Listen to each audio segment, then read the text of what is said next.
C'est la fin de ce troisième groupe en l'absence de Ivan Tretiakov. On vous l'a dit, un junior russe qui a déclaré forfait. On assiste donc à l'échauffement du dernier groupe.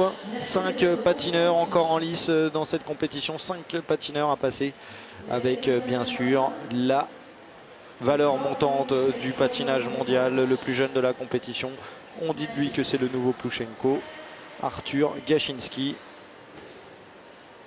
Et également dans ce groupe, à ne pas oublier bien entendu notre dernière chance française, notre dernière cartouche.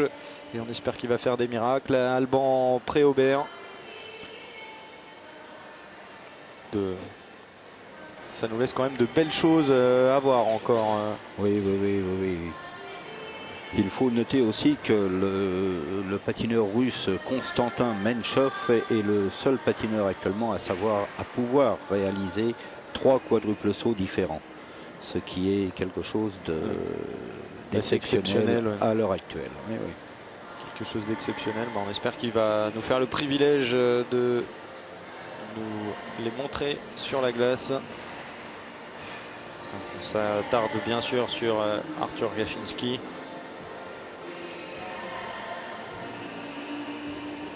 On a vraiment un panel de tout ce que le patinage artistique mondial peut représenter de meilleur. Javier Fernandez, un Espagnol, champion d'Espagne, qui s'entraîne actuellement. Qui s'entraîne avec les meilleurs, Morozov, Voronov, Amodio également. Florent Amodio justement s'entraîne avec ce groupe, ce qui lui permet d'avoir une progression constante et d'être toujours mis au défi par les meilleurs patineurs mondiaux.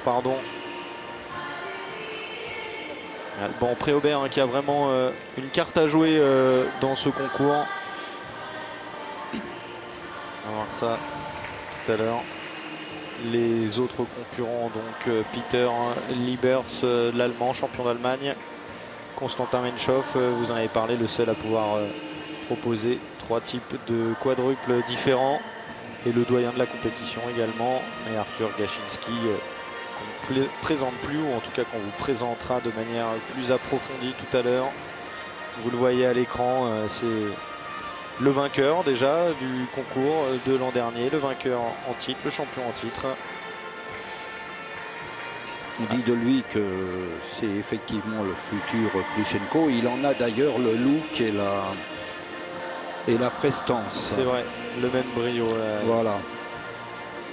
À noter un nouveau forfait d'ailleurs dans ce 4e groupe. Il s'agit de Sergei Voronov, justement le compagnon d'entraînement de Florent Amodio et de Javier Fernandez. Sergei Voronov qui s'était fait une grosse entorse il y a plusieurs mois.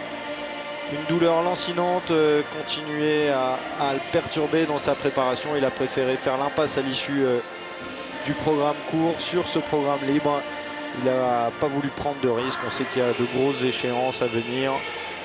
Et